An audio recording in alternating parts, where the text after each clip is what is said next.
Blog Talk Radio.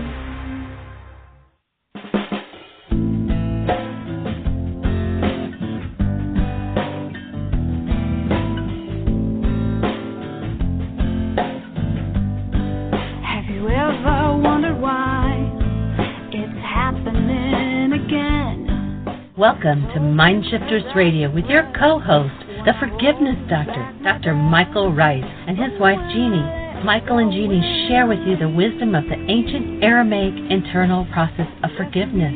They offer tools and support 5 days a week. They will support you in building a solid foundation within yourself to live in pure love. In Aramaic, Rachma. Michael is the author of So Why Is This Happening to Me Again? For more information on Michael and Jeanie, please visit www.whyagain.com. And now your co-host, the Forgiveness Doctor, Dr. Michael and Jeanie Ryce. To the brightness within you and the truth that is rooted within me.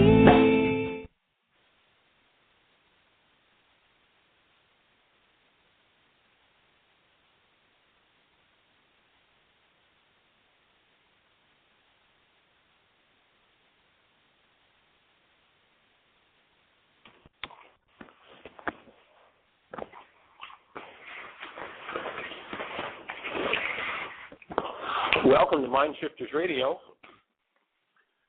I'm not sure what's happening with Jeanie. We've got a bit of a technical problem, I think. I think she's speaking, but we can't hear her, so she's not with us.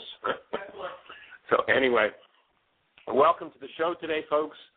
The day before Thanksgiving, we are certainly looking at all the things that we are appreciating about what we have in our world. And, of course, it's holiday time, which means it's family time, which means it might give you some opportunities to learn forgiveness, and that's what our work here is today, is the process of forgiveness. We each day ask you to help us in creating a world of peace by looking at any form of hostility or fear that you hold that you perhaps are blaming onto someone else and choosing to be responsible and forgiving that. That is, removing that which never belonged in your human energy system in the first place. So we walk into the show. If you're not familiar with how forgiveness works, forgiveness has nothing to do with letting other people off the hook because of what's happening inside of you. And what we're working to do with this body of work under the title of Why Is This Happening to Me Again is to eliminate the cause of why is this happening to me again, to eliminate the real cause of war, of conflict, of strife, of stress, of strain, and that is that we hold things within ourselves that never belonged in a human form in the first place. Forgiveness is removing those things. And, of course, if we could get to the point on planet Earth where everyone was hostility and fear-free, then there would obviously be no cause for war. There would be no reason for war. And we would actually function as human beings. If you question what a human being is, hold a newborn child. You know what a human life is. You know what a human being is. Imagine what the world would look like if we were all functioning as that and out of that. So that's where we're heading at this moment. That's what we're looking to support in the world. If you're not familiar with the whole conversation and how forgiveness works, you're welcome to go to our website. You can certainly download the book, Why Is This Happening to Me Again, free, on www.whyagain.com. And on the right-hand side of the site, there is a link that says Download Worksheets. It's about 6 links down. And the first 5 links under that will give you the whole story of forgiveness, the how-to, the worksheet, the whole thing, and some sample radio shows. So welcome to the show. Jeanie, do we have any callers? David and Dr. Tim with us today? David is, and yes, we have a caller. And today, I don't know what happened. I was sitting there talking away, and you couldn't hear me. But anyway, Memorial Day 178 is what day we're on. And our caller is from area code 954. You're on the air. Who do we have? Oh, welcome. You're on the air now. First-time caller. I know of your work about 6 months ago from a friend named Nene, who's down here in Hollywood with me. Awesome. So I'm calling you today. I've been doing the worksheets for about 6 months on my own. I read the book. I get what you're saying 100%. It makes complete sense to me 100%. I'm calling you today because I ran into a really big stumbling block, and I just need a little help.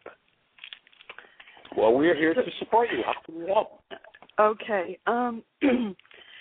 The situation that happened was my son started college in September, and I was all excited for him, and I got him all set up. He was kind of nervous about it. He's always been a shy kid, never, been away from home. So anyway, I just recently found out just this past weekend that he dropped out of school.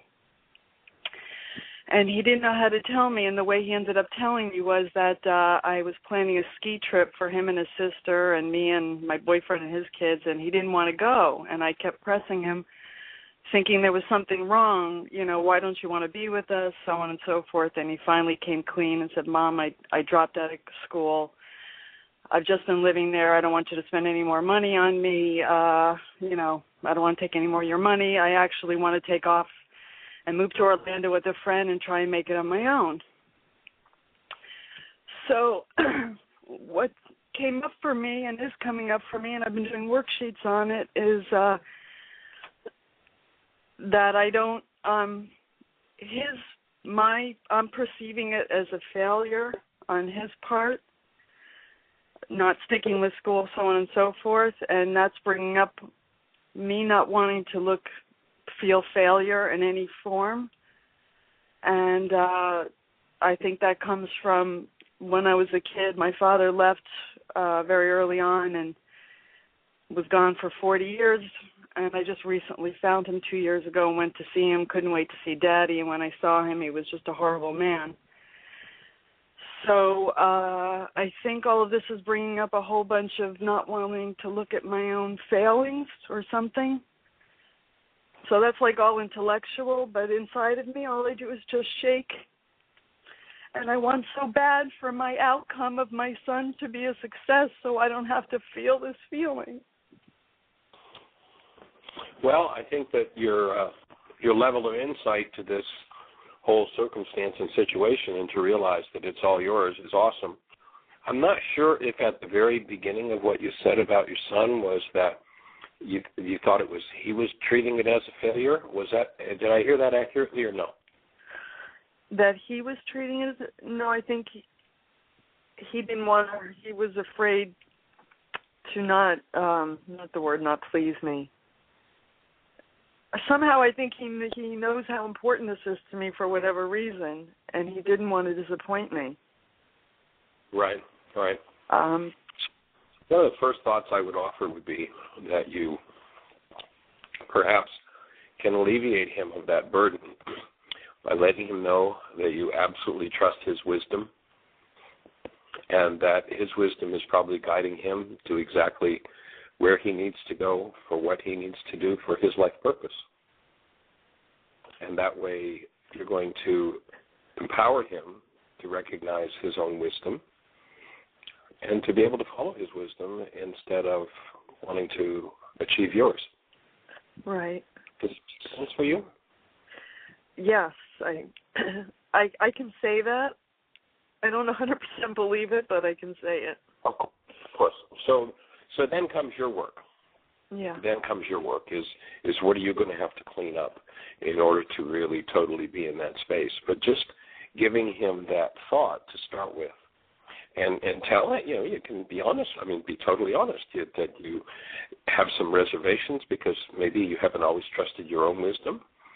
And so there are things that you're going to work through, and that might just open the space for some really true communication between you and your son, and nothing could be more powerful than that. And, we never know what their life path is. I know of one young man who came to an intensive, though this was many years ago, and he wanted to be a truck driver. And his mother wanted him to be a doctor and pressed him and pressed him and pushed him and pushed him. And so he went to medical school. He walked, to get his degree. And he took the degree in his hand and he walked out into the audience and said, "There you go, Mom, there's your doctor's degree." And he went out and got a job driving a truck. Needless to say, there was a lot of trauma in that family for a lot of years around that. Yeah. And so you're at the front end of it where it's relatively easy to handle, and, relatively. 4 years from now, if he were to do this, it might be a whole other level of trauma, but I think it's a good space to let him know that you're going to trust in his wisdom, and though you have reservations, you're going to work through those reservations so you can be of 100% support to him. And then looking at all of those, the way it reflects on you, and, perhaps some worksheets around, with your son being the object of attention, and looking at your goals and how they relate to, I want him to be a success so that it'll look like I'm a success. How his life reflects on yours would probably be some of the worksheets to work through. Yeah. Yeah, I mean, I brought up my father earlier because I know so much of what I do to be successful is to run away from the fact that, or the thought that I think I'm somehow broken. And while I know that intellectually, it's that's not true, it's very much still in my body and my energy system, because it just, it just triggers and takes over any rational thought I have about it. Yeah, for me, in listening to the timbre of your voice, the most dramatic, energetic response you've got around this was when you spoke of your father. Yeah. And so the real worksheets might be around Dad. Yeah. And how horrible a man he was. It's a pretty heavy-duty judgment.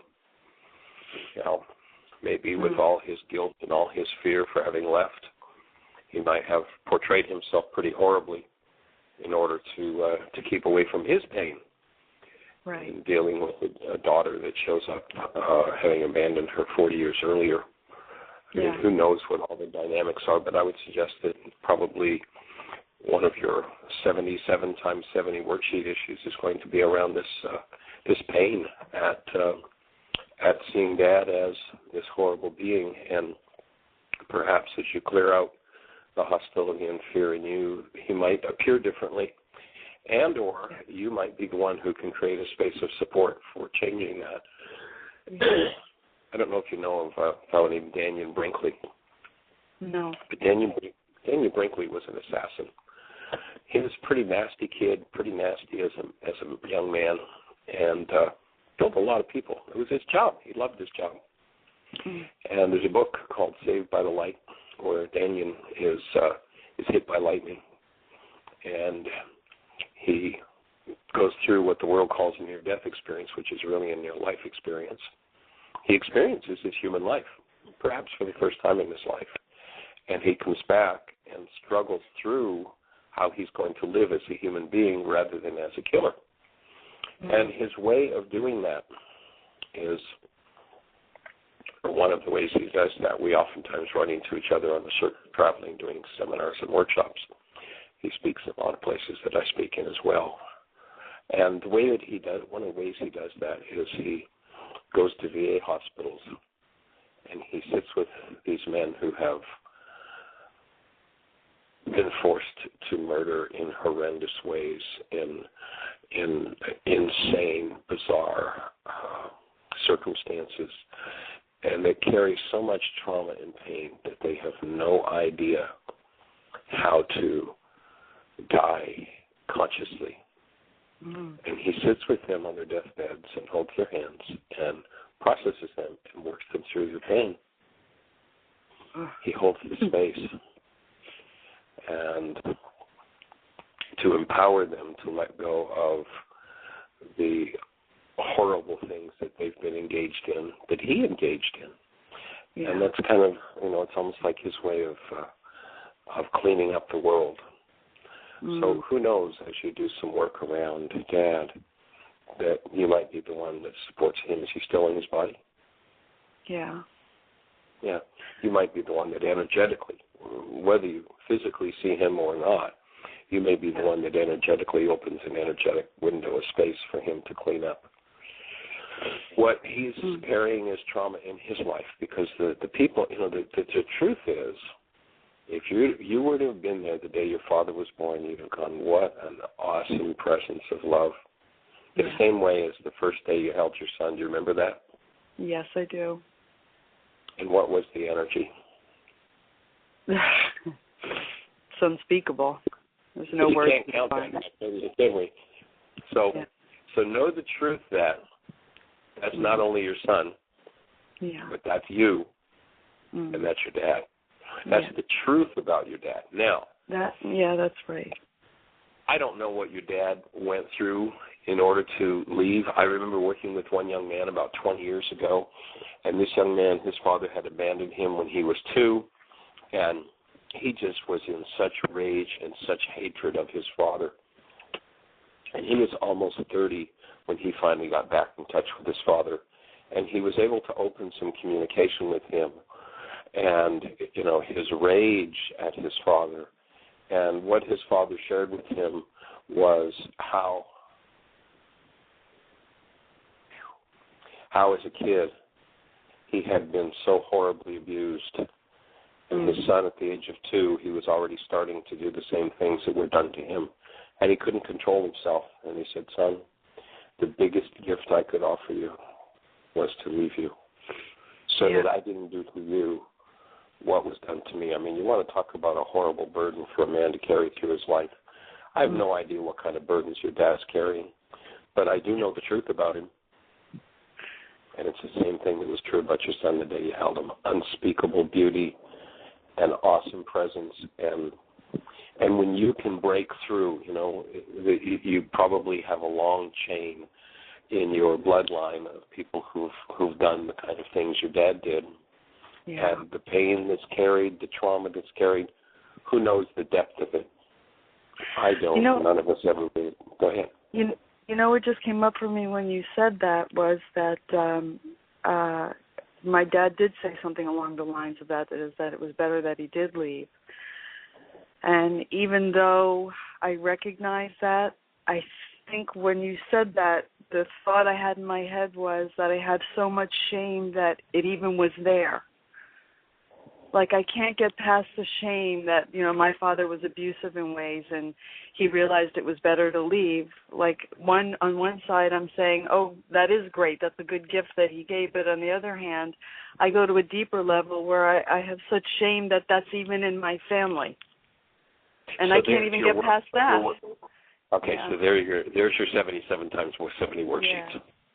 It's for you, why did your father do what he did? Why did he leave? His shame at turning into abuse? I don't know. But whatever his shame was, you've got it. Yeah. It's family heirloom. Yeah. That it's your turn. You perhaps are the first one in 1,000 generations that can comprehend that chain can be broken. That instead of following maybe the family pattern of raging at your son and putting him back in school and forcing him into the mold you want him in, right? That you can open a space of gentleness, respect, and support with your son and honor his being and his purpose, and you can end this genetic chain of shame and pain that leads if you look at everybody, I don't care who it is. I've spent a lot of time in the prisons. And Jeanie and I were in a prison out west a couple of years ago. And in Arizona, they put children from 9 years of age into prison. And we were in working with 100 of these kids, and it was awesome. But you can see the roots of the pain that is going to create the hardened criminal out of these kids. And, fortunately, in the particular prison we were invited into, there was a psychologist who was really there to support these kids and really there to help them to heal and to forgive rather than buy into the hardened criminal game that supplies a whole legal system with all the money it could possibly use right square out of the taxpayer's pocket. Yeah. But, somebody has to open the space in each of these scenarios. And so my invitation to you and my support to you is that you perhaps are the first one in 1,000 generations that has conceived of such a possibility. Yeah. Will you be 100% successful at it? I don't know. Mm-hmm. But you're conceiving that. You're bringing something new. You know, humans are the only creatures we know that can engage in original creation. And you're bringing something new into your family system that it has probably never seen before. And to a great degree, something new into the world. That you can create a whole change in the genetic dynamic of your family system. And that, well, there's a line in the Course in Miracles that I repeat often. It's one of my favorites. That says, millions yet unborn will benefit from the work you do. Well, when you put it that way, how can I not? How can I not do something? You know, how can I not? And look at the gift your son has given you. Deciding to quit school. Yeah. And your identity and your well-being doesn't depend on whether he becomes a super genius or a super successful or maybe just a hiker around Europe enjoying life. Yeah. You know, if your image of self depends on what he does, then it's time to dump that self because it's the self that isn't and wasn't and never will be. And replace that with the self that is. And the self that is the same self that when you held him for the first time you said, I can't even speak about it. It's so awesome. Oh. Thank you, Michael. You've been a tremendous help today. Happy Thanksgiving to you, and I'll let you know where I progress to. Well, please keep us posted. Any questions that come up with the worksheets or the process, we are absolutely delighted to be here to support, and we hold the space for you to create awesome, happy, holy days tomorrow and through Christmas, and the same with your son. And any way we can support you along the way, it's just our honor and our privilege to do so. Thank you very much. Appreciate it. Bye-bye. Blessings. Bye-bye. I'm going to have to, well, I got my worksheets cut out for me today. I have some tears surfacing from that conversation. So thank you for that call. Awesome. Yeah, the insanity that pervades our culture is just so bizarre. You know, there's a line, and if I remember correctly, it's in one of the books that didn't become canonized, didn't win the political battle. You know, if you look at all these things that they call the canonized books of the Bible, if you go back and read the history of it, turn on the television, watch the political infighting. That's exactly what caused each of the so-called canonized books of the Bible to become canonized. Who had the most votes? Who got to say, well, we're going to put this one in, but we're not putting that one in. Well, we're not doing this one. It's exactly the same as what you're watching on television right now with these candidates. That's what happened to create what we call the Bible. But anyway, there's a statement in the book of Thomas where Yeshua says, or laments, you know, how is it possible that such an awesome creature as a human has become like this? What happened? And, of course, the truth is at this point, it really doesn't matter what happened. What matters is that we have people who have the courage to step in, conceive of cleaning it up, and then cleaning it up individually and collectively, and I mean all of us. So I will be doing some of my 5 worksheets today around the issues that you just brought up for me. I thank you, and we'll be joining you in that process of healing. So we hold you in the blessing. Jeanie, any callers? Anything happening in the chat room? Lisa in the chat room said, thank you, Michael. Of course, that helps in my situation as well. So the conversation between you and the young lady who just called in impacted people in the chat room too. Do not have another caller right at the moment, so perhaps we can pick up. I had read part of an email that I had received from someone yesterday, and it was too close to the close of the radio show to cover it, and you said we would start out today's session addressing it. Let's do it. All right, so for those who... Jeanie, before we do that, just for 1 second, could we maybe just ask David, today is day 3 leading up to the end of the year, December 31st. If you started doing 5 worksheets a day 2 days ago, and it's not too late to join in and catch up, if you started doing that, there's a group of at least 20 or 30 people right now who are doing that together that started 2 days ago to do 5 worksheets a day, and that would mean that you'd complete 40 days of 5 a day on December 31st for New Year's Eve. What a way to clean the slate to start off for the new year. So, David, do you have anything to share with us about that before we go into this email that Jeannie's going to share with us? Yes, thank you, Michael. It's amazing how everything is all connected with it. And for me, the caller certainly resonated a lot of things with for me around a father and son and relationships and creating them and what all evolves out of it. And I think that this is a reflection of the people that have committed to doing this particular game that we're playing of 5 worksheets a day for 40 days. As you said, it resonated some things for you to be able to work on and to look at.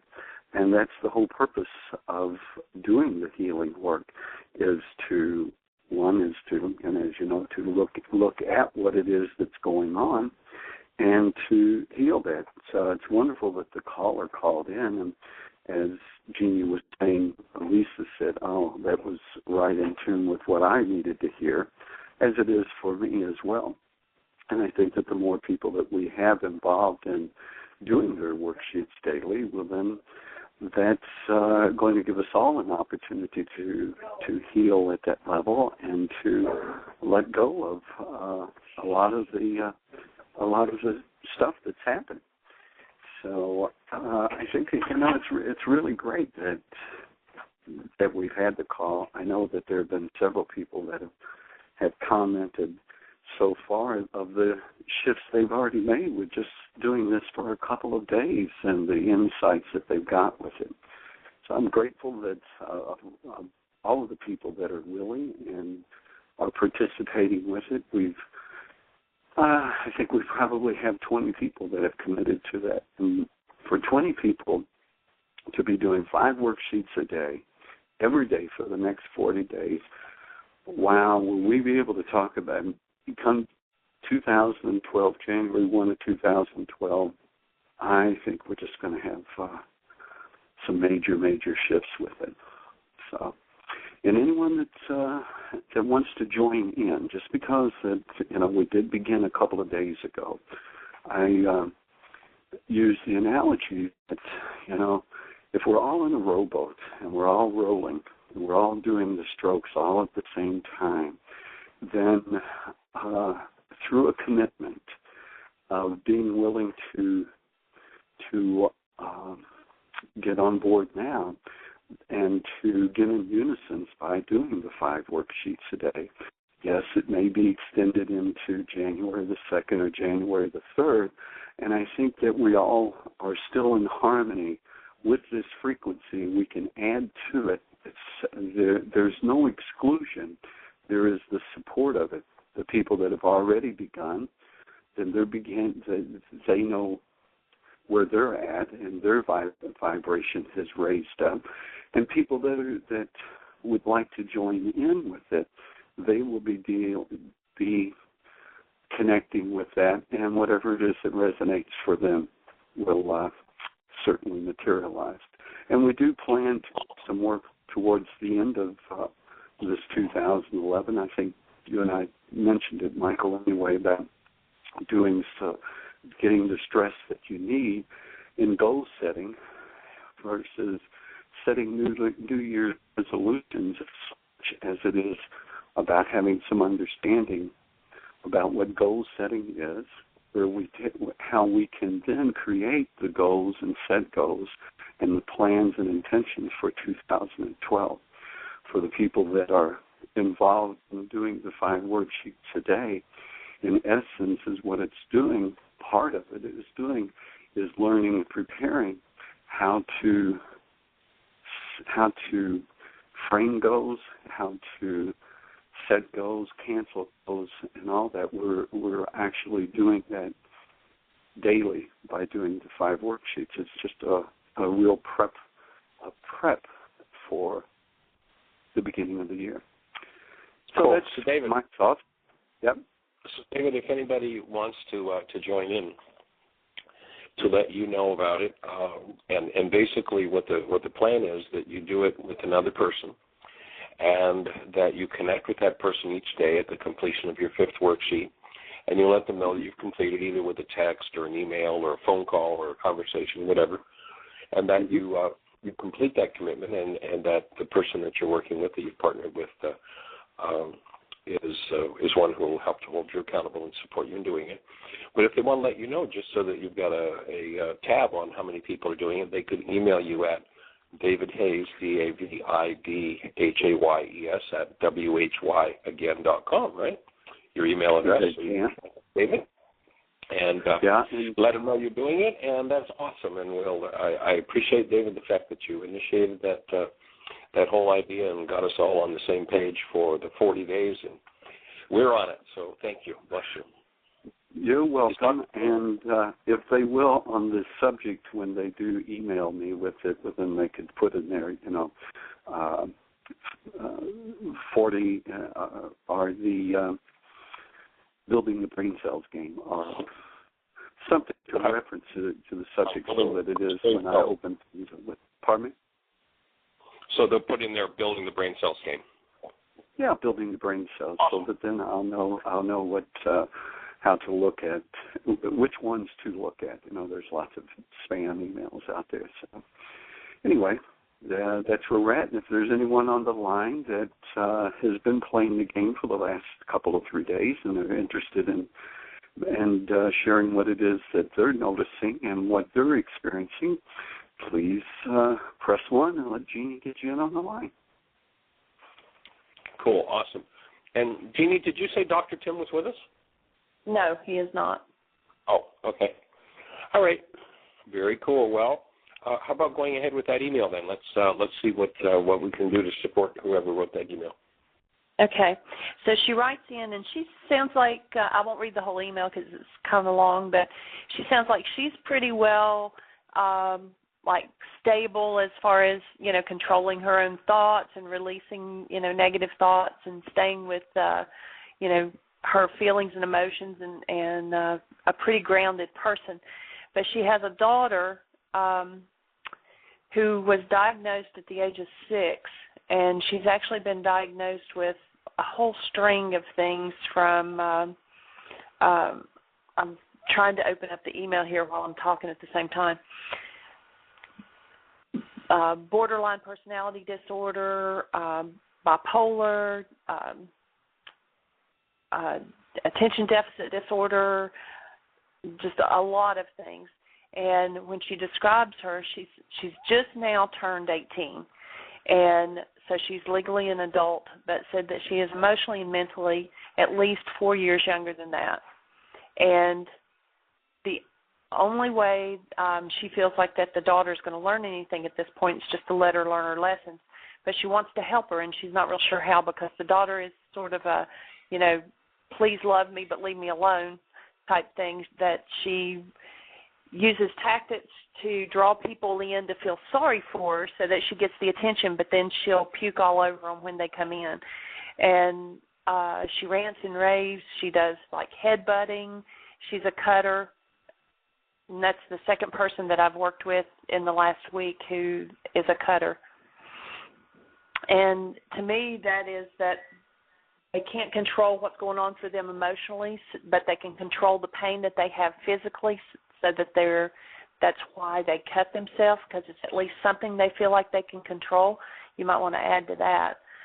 But said she's miserable. She's always negative. She's hateful to everybody around her, so that, she doesn't have any friends. They've been through multiple counselors and treatment plans and home visitors, and she's actually been Baker acted. For those who don't know, that they've been against their own choice, been put into an institution for their own protection. And so that's happened 4 times in the last year. And so she just wants to know, what we have to say about that and how can she handle it, and, where does she go from here with that? Well, a starting point, of course, is the stability of Mom's mind. And, Mom, for you to be able to write an email like the one that you wrote and be conscious and holding that space is one of the most powerful things that you can do. In the Aramaic language, the word humility has nothing to do with groveling in the earth like a worm. Karl Marx says if you change the meaning of a culture's words, you can destroy the culture. And when they turned humility into groveling in the earth, it removed a very powerful tool that we humans have, and that is, in Aramaic, what it means is the mental ability to look for, cooperate with, and see only the highest and best in another. When you start to recognize that all behavior is an energetic dynamic, if we become trapped in and focused in the negative aspect of behavior, then on an energetic level, we're supporting that behavior. But we say, I want something different if our focus is there. You go back to the physics principle of how we create. In the ancient teachings, they said it this way: let thine eye be single and thy body will be filled with light. If you check with the physicists, they'll tell you that matter is frozen light. That's what matter is.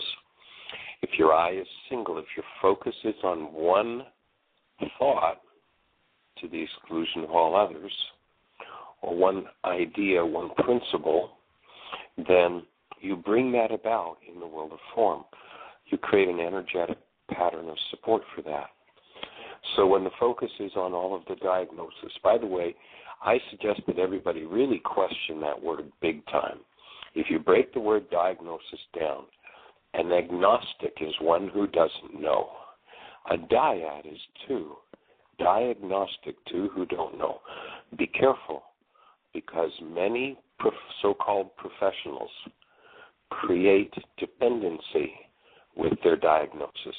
They create themselves a client base. There was a big scandal back a few years ago when certain therapists found all these children had been sexually abused, and what they found was that the diagnosis of the therapists fed to the children, led the children down the path of all of these accusations toward their parents or toward others around them that were totally false, but were planted through the diagnosis. So to be careful of that, and some forgiveness work on your own part, Mom, around those diagnoses might be useful, that you let go of those labels. And then to work towards seeing the awesome, wonderful parts of your daughter. Our last caller described her son as, when I asked her if you described him, it's unspeakable. It's so awesome. Your daughter is that awesome presence too. And I can't imagine as a mom how much trauma must go on in a family system where this is the kind of behavior that you're facing. I certainly empathize and identify with you. And I invite you to do some forgiveness work around letting go of those things as focus, and to focus on that awesome being that your daughter is. There's an interesting tribe in Africa. I don't remember their name offhand. There was a television special I saw some time ago about them. And when someone in the tribe misbehaved, what would happen is everybody in the tribe would gather around them. And everybody in the tribe would bring to mind and speak whatever awesome, wonderful things they knew about this person. And that was the way. They didn't take the person who misbehaved, let's say, stole something. They didn't take the person and put them in a prison cell and punish them. They told them who they were. They reminded them of their awesome beingness. What do you suppose if every kid who was told, "You're such a bad little kid," what do you suppose if grandma, grandpa, mom, dad, brothers, sisters, aunts, uncles, neighbors got together and just spoke to this child all the awesome, loving, wonderful things that were true about them. All of the things in memory would be brought forward as to what was awesome. I'd offer what would take place would be an energy shift. And so my input would be that there's a dual process to be done. One is that of forgiving your own stuff, letting loose of your own stuff around what's happening with your daughter. That doesn't mean forgiving your daughter. That means going inside yourself and what kinds of things have come up as these behaviors have occurred. And as you handle those energies, that will make a contribution to a shift and a change. And then to really start to focus on, speak about, and get those around who perhaps have been mesmerized by the traumatic incidences that have happened with your daughter, and start to speak about something beneficial, something wonderful, something awesome about her. You know, telling her stories about, I remember the time when you were 3, and, Daddy and I were still sleeping, and you came into the bedroom, and you had this plate of food all made up for us for breakfast, and, and how, maybe the plate of food was made up of who knows what. Maybe it was funny and hilarious, and it was wonderful that she was able to do that, whatever it was. Maybe the food wasn't edible, and how funny that would be now as in sharing that with her. And you may find some energetic shifts happen. So the focus, the humility, looking at the highest and best, and the forgiveness, the removing of what doesn't belong. And then as far as your daughter, and there are simple versions of the reality management forgiveness worksheet on the website. So perhaps sharing the forgiveness process with your daughter. We've had children as young as 4 successfully using the forgiveness process. And so perhaps working to inspire your daughter to open the space to, well, let's give this a try. There's a very simple format of the worksheet. And perhaps if she starts to work with that, what we've noticed with children is that they experience the energetic shift when they start to forgive, and they want more. So you might just share the worksheet with her as well and see where you go. And beyond that, we certainly hold you in a blessing. And if there's more specific support that we can be, we would be absolutely delighted if you wanted to call us and chat with us about what's happening with her and see if we can be of any more support. Jeanie? Awesome. And we do have a caller, and I think it's from Michigan, area code 517. You're on the air. Who do we have? Hello, 517. You Hi. are on the air. Yeah, it's Rex. I was having trouble getting my mute off. Well, sometimes we all have that problem. Well, actually, mine's usually the opposite.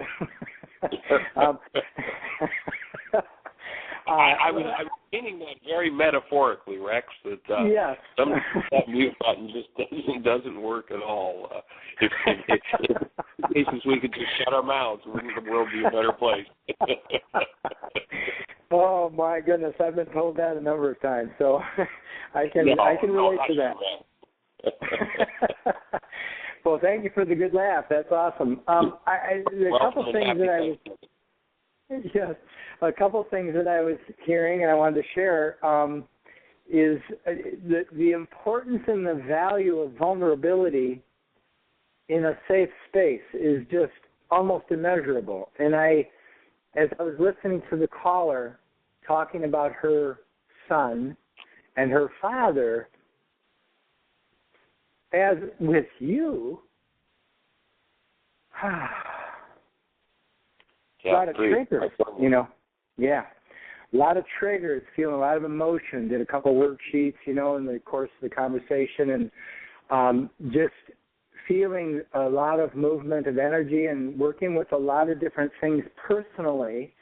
And then the email, we're talking about, some very similar scenarios that I've had as a personal experience with the institutions and being institutionalized, my family member, and, that process. And I I saw and experienced you being vulnerable and being open and willing to share that part of you so honestly and genuinely. I join you in breathing, Rex. I hear you loud and clear. And what it does is it creates exactly what you teach and exactly what we share. It creates I don't know if the word is proper, but the ambiance or the ability for all of us to access it. And it comes from being genuine and honest and vulnerable. And those are usually the hardest, most difficult things to do in our past from our hurt and our pain. And then what we want to do is we want to project that. We don't want to do that, but we have a tendency to project external, thinking we feel better. And the fact is, it doesn't help anyone feel better. What it does is it creates more of the patterning inside. And when the lady was talking, when Jeanie was talking about the email, and you were sharing some of your advice was just awesome, right on target.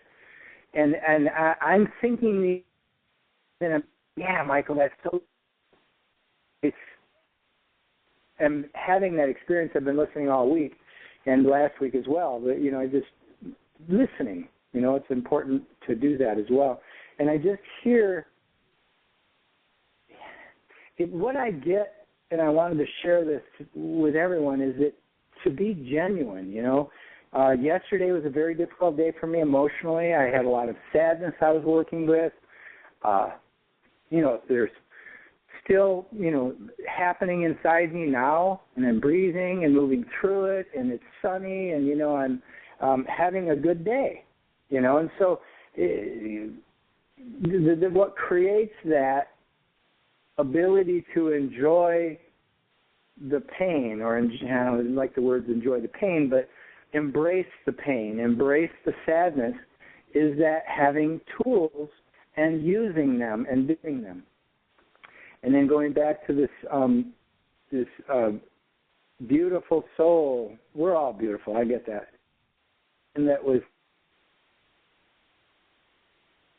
resonant and how difficult that is. And your advice to see in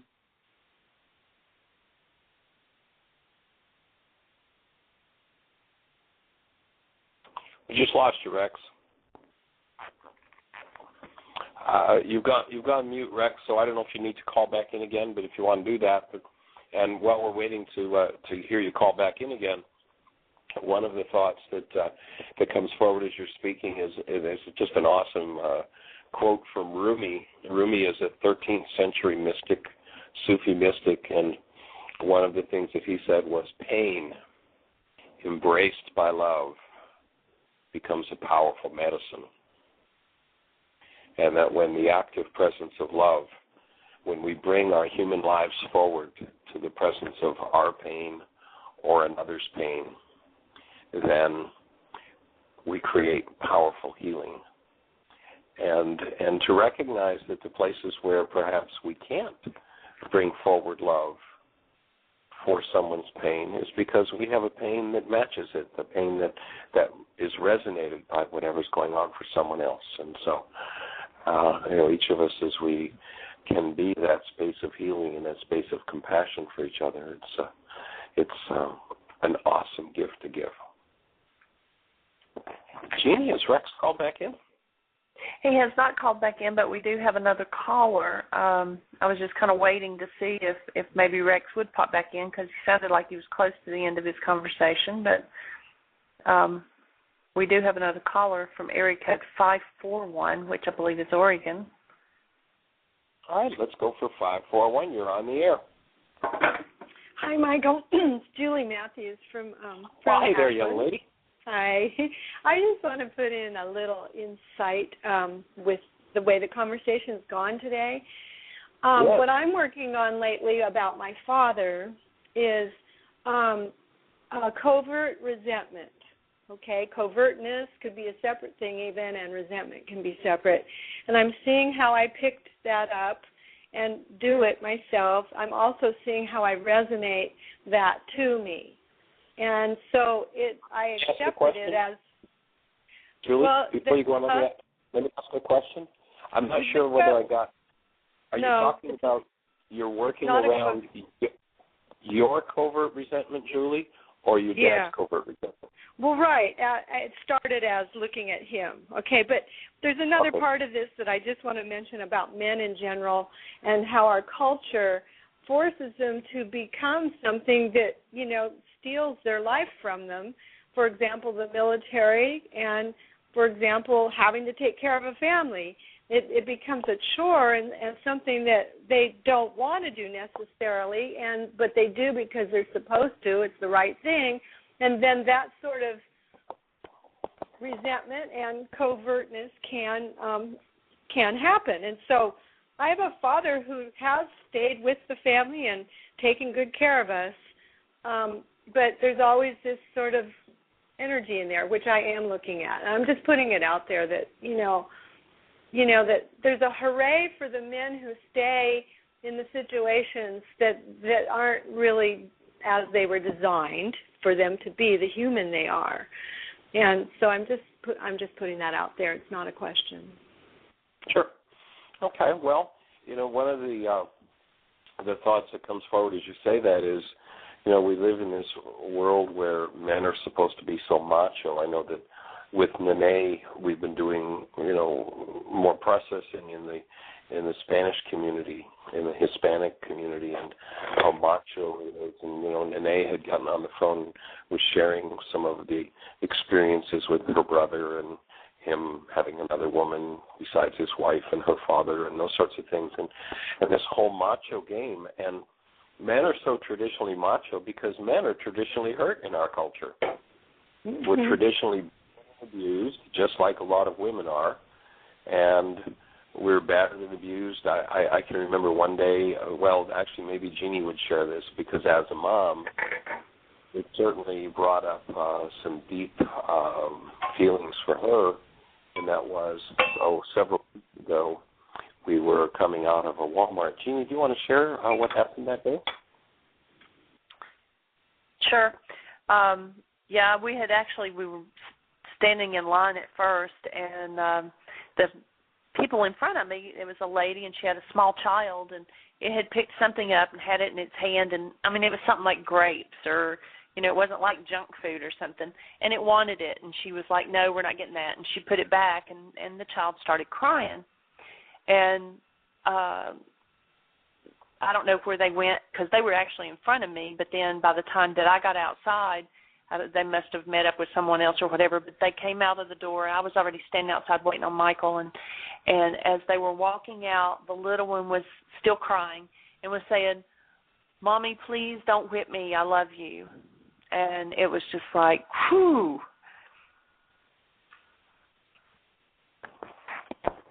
So imagine a world where a child of 2.5 or 3 is already learning to manipulate mother in order to avoid being beaten with the words, I love you.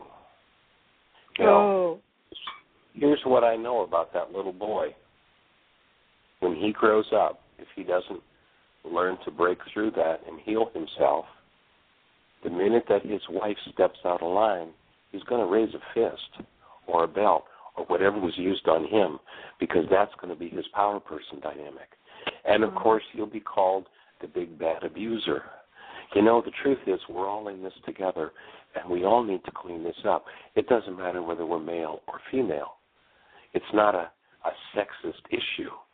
In fact, if you look at the abuse statistics in our culture, the most horrendous abuse of children comes from women.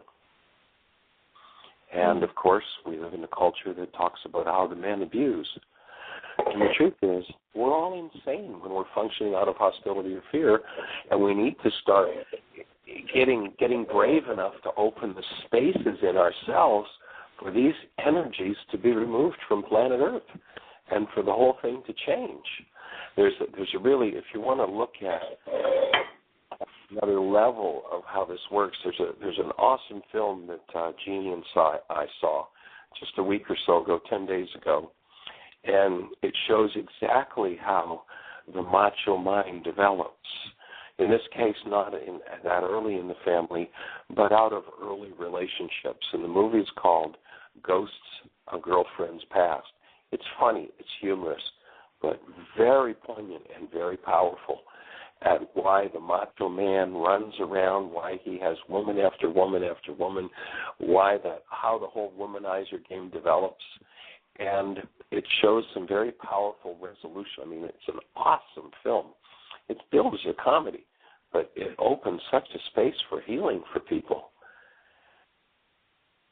So it's Matthew McConaughey, Ghosts of Girlfriends Past. Awesome film for women to watch to understand what's going on with the men. Awesome film for men to watch who are totally dissociated from the reason why they play such crazy games. And as we each go in and collapse this veil of the temple, this barrier that we've built against seeing our own internal dynamics, then everything gets to change. Otherwise, for those who aren't familiar with our codependence work, and there are several shows, if you go back, I think we determined there were about 16 different shows we did on codependence. One of the things we point out is that if one is working out of this human mind, this human carbon-based memory and data bank, that basically there are only 3 behaviors available to them, and they're all related back to their power person. In the situation that Jeanie just described, this young boy who's 2.5 or 3, mom's probably going to be his power person. Here's what will control his whole life. When there's no stress, he will do what he did to get along with his mom. And if you've ever watched your if you've ever watched your lady do this, he will do whatever he did to get along with his mom. There will come a point where there will be an energy shift as stress raises.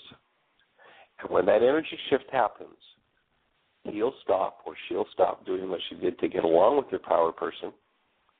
And what they'll do is move into doing whatever they did to resist and survive. So if they got stubborn, if they got mean, if they got pissy, if they got nasty, all of a sudden they'll go from this sweet space of getting along with power person into whatever they did to resist and survive with their power person. And then, when they're ultra-stressed, automatically, without choice, oftentimes against their own will and choice, they'll do exactly what their power person did to them that they hated the most. That's what's going to control this young man's life. And 20, 30, 40, 50 years from now, the women in his life are going to go, why are you doing this to me? We're doing this work to clean that whole dynamic up so that those dynamics can change. And so, Julie, I acknowledge you for creating an opening and an energy window in your own life, knowing that you've been through some pretty tough stuff when you were a kid, and the space that you're creating for other people in your support groups to open. Awesome. Thank you. Yeah.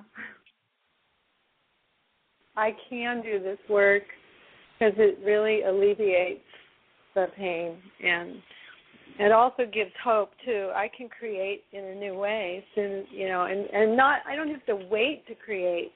I'm doing it along with. We're doing this work. Yeah. Things come up, I clear them out, and then I create from a higher perspective, a truer. Well, we join you in that, and we're glad you're on the team for doing it, and we are down to just the last couple of seconds, so I'm going to need to close the show out. We invite you to bring a stranger with you tomorrow. Next 2 weeks from now, we're going to be in Pompano doing a series of workshops, Have the Best Year Yet of Your Eternal Life, and an awesome, awesome Thanksgiving. We will be on the show tomorrow. Gather the family around the phone and join us for our Thanksgiving show tomorrow. Blessings. Thank you for listening to Mind Shifters Radio with the Forgiveness Doctor, Dr. Michael Ryce, and his wife, Jeanie, who present 2-step internal Aramaic process of forgiveness. Michael and Jeanie are here every Monday through Friday on Earth Angels Radio. For more on Michael and Jeanie, please visit www.whyagain.com. That's www.whyagain.com.